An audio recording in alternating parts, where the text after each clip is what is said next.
Dumela bakulu Vinyame Tijan is here ndadzoka zvekare nhasi ndine update yana Jameson Timber nevamwe 78 vakasungwa navo. Nyaya yacho muri Zimbabwe yakamira yakadai so.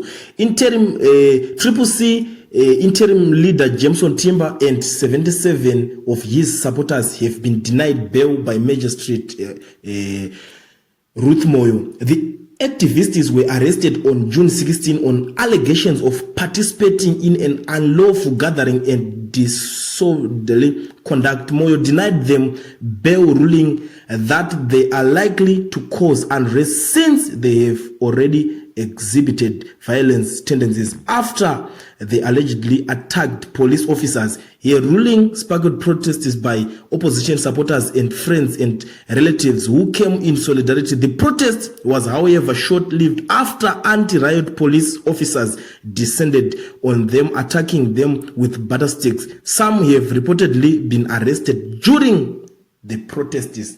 Akuna kumira zvakanaka. Iko zvinezvi kutonzi kutosungwa vanhu. But avana Timber bail avana kupuwa vanyimwa vakutomirira kutozono apply ku high court. Situation iri kuitika iko zvinezvi muri yeZimbabwe ana Timber vanyimwa bail ndo zvinhu zviri kutoitika current situation iri paZimbabwe right now.